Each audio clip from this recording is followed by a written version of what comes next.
Hello students, आज हम ICSC के इस यूट्यूब चैनल में नेस्टेड इफ देखते हैं कि नेस्टेड इफ होता क्या है। ये टॉपिक जो है केवल डिफिनीशन के रूप में या आउटपुट के क्वेश्चन के रूप में पूछा जाता है और इससे बनाने के लिए प्रोग्राम नहीं आएगा कि नेस्टेड इफ से कोई लंबा प्रोग्राम सेक्शन बी में बनाने के लिए नहीं आया। तो इसका यूज क्या है, बस आपको आउटपुट के रूप में क्वेश्चन के रूप में पूछेंगे या डिफिनीशन के रूप में पूछा जा सकता है। तो नेस्टेड इफ होता क्या है, when an if statement is placed within another if it is known as nested if. जब एक इफ स्टेटमेंट की बॉडी में दूसरा इफ इस्तेमाल हो जाता है तो उसे नेस्टेड इफ बोलते हैं। एक इफ स्टेटमेंट के बॉडी में दूसरा इफ इस्तेमाल हो जाता है तो उसे क्या बोलते हैं, नेस्टेड इफ। यानी जो आउटर इफ है उसकी कंडीशन चेक होने के बाद दूसरी वाली कंडीशन चेक होती है। यानी फर्स्ट वाला इफ स्टेटमेंट चेक होता है, अगर वो ट्रू है तो उसके अंदर जो इफ है वो इफ चेक होता है। यानी when one if is used in the body of another if, that is known as nested if. nested if का इस्तेमाल करते हुए जैसे हम प्रिंट कराना चाहते हैं largest number among 3 number, 3 number में सबसे बड़ी नंबर हमें प्रिंट करानी है नेस्टेड इफ का इस्तेमाल करते हुए। तो देखिए इसमें होता क्या है, हमने किया ए बी सी 3 वेरिएबल लिया फंक्शन में।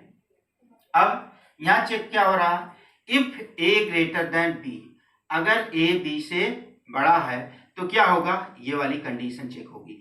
ये वाली कंडीशन कब चेक होगी, तभी चेक होगी जब ए बी से बड़ा होगा। अगर ए बी से बड़ा नहीं होगा तो ये वाला पूरा चीज नहीं होगा, ये वाली पूरी चीज चेक नहीं होगी। ये कंडीशन फॉल्स हो जाने पर सीधे ये कहा जाएगा अपने एल्स पे। अब कोई भी एल्स, ये ध्यान दीजिएगा कि अपने नियरेस्ट इफ का एल्स होता है, अपने नियरेस्ट इफ का एल्स होता है। तो यहाँ हो क्या रहा है, ए अगर बी से बड़ा है तो चेक करेगा कि क्या ए सी से बड़ा है। अगर ए बी से बड़ा है और ए सी से बड़ा है तो मैक्स की वैल्यू क्या होगी, ए। अगर ए बी से बड़ा है और ए सी से बड़ा नहीं है तो मैक्स की वैल्यू क्या होगी, बी। क्योंकि ये दोनों स्टेटमेंट या तो ये वाला एग्जीक्यूट होगा या तो ये वाला कब होगा, जब ए बी से बड़ा होगा तभी होगा। अगर ए बी से बड़ा नहीं होगा तो ये सीधे अपने एल्स पे आएगा। यहाँ पे दूसरा चेक करें। अब हम बाय एग्जांपल देखते हैं। मान लीजिए ए की वैल्यू हमने डाला 5, बी की वैल्यू डाला 10 और सी की वैल्यू डाला 20। ये डाला ए बी सी, ये डाला। अब चेक किया क्या ए बी से बड़ा है, ए बी से बड़ा है, ए बी से बड़ा नहीं है। तो क्या होगा आपका, अब मान लीजिए ए को हम बी से बड़ा कर देते हैं, ए को बी से बड़ा कर देंगे तो मैक्सिमम ए हो जाएगा। तो एक स्टेप हम लेके चलते हैं। मान लीजिए ये है तो ए बी से बड़ा है, नहीं बड़ा है। जब नहीं बड़ा है तो ये वाला चेक ही नहीं होगा क्योंकि ए बी से बड़ा नहीं है। तो ये वाला चेक नहीं होगा तो ये पूरी चीज नहीं होगी क्योंकि ये एल्स इस इफ का है। तब अब ये कंडीशन रॉन्ग हो गई, कहाँ जाएगा, सीधे एल्स पे जाएगा। चेक करेगा क्या बी सी से बड़ा है, बी सी से बड़ा है, नहीं बड़ा है। बी जो है ये तो गलत हो गई क्योंकि ए बी से बड़ा नहीं है तो ये सीधे यहाँ गया। चेक किया क्या बी सी से बड़ा है, बी सी से बड़ा नहीं है तो ये कहाँ जाएगा, एल्स पे जाएगा। एल्स पे जाएगा क्या प्रिंट करेगा, max equal to C. Max की वैल्यू क्या हो जाएगी, सी हो जाएगी। सी यानी 20 हो जाएगी। ये कब हुआ, जब ए बी से बड़ा नहीं है तब वो सीधे सीधे एल्स में गया। तो ये वाला तो होगा ही होगा क्योंकि ये वाला गलत हो गया तो इसका एल्स पार्ट होगा ही। चेक करेगा बी सी से बड़ा है, बी जो है सी से बड़ा नहीं है तो क्या होगा, एल्स में जाएगा, मैक्स इक्वल टू सी कर देगा। तो मैक्स की वैल्यू सी हो जाएगी, यानी 20 हो जाएगी और प्रिंट कर देगा मैक्सिमम वैल्यू मैक्स, और वो क्या आएगी सी।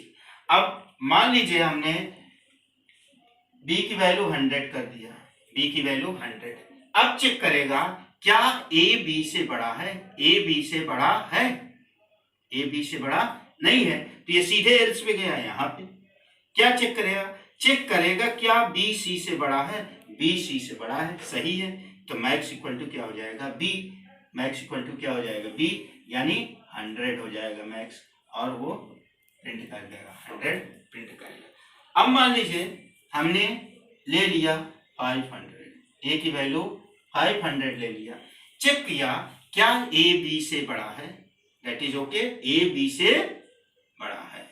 तो अगर ये सही है तो अब यह क्या करेगा, ए सी से बड़ा है, चेक करेगा ए ग्रेटर देन सी, ए सी से बड़ा है, तो मैक्स इक्वल टू क्या हो जाएगा ए, मैक्स इक्वल टू क्या हो जाएगा ए। इस तरह से ए यानी 500 हो जाएगा और 500 प्रिंट कर देगा। तो यहाँ पे ये नेस्टेड इफ का एग्जांपल है कि कैसे हम 3 नंबर में सबसे बड़ी नंबर प्रिंट करती है। ये आउटर इफ हुआ, ये इनर इफ हुआ। अगर ये कंडीशन सही होगी तो ये दो ये चेक होगी, अगर ये सही है तो ये चेक होगी, अगर ये सही है तो ये होगा, अगर ये सही है ये गलत है तो ये ध्यान दीजिए, इसमें से कोई एक तभी होगा जब ए बी से बड़ा होगा। यानी फिर से एक बार देखिए, इसमें से या तो ये स्टेटमेंट एग्जीक्यूट होगा या तो ये एग्जीक्यूट होगा। कब एग्जीक्यूट होगा, जब ए बी से बड़ा होगा। जब ए बी से बड़ा नहीं होगा तो सीधे ये चीजें नहीं होगी, सीधे एल्स पे जाएगा। अब यहाँ पे चेक करेगा, अगर ये इसमें से ये बड़ा है तो ये हो जाएगी। इस तरह से ये नेस्टेड इफ का एग्जाम्पल हुआ। तो नेस्टेड इफ में आपको आउटपुट से रिलेटेड क्वेश्चन आएंगे, वहां पे आप उससे इसके दौरान चेक करेंगे कि एक कंडीशन आउटर वाली इनर वाले इफ की इफ तभी चेक होता है जब आउटर इफ की कंडीशन सेटिस्फाइड होती है। अगर आउटर इफ की कंडीशन सेटिस्फाइड नहीं होती है तो सीधे एल्स पे जाएगा। यहाँ लेटेस्ट वाला एल्स आउट सबसे पहले वाले इफ का एल्स होता है, तो यहाँ पे गया। इस तरह से लार्जेस्ट नंबर एमंग 3 नंबर, ये आपका नेस्टेड इफ हो गया।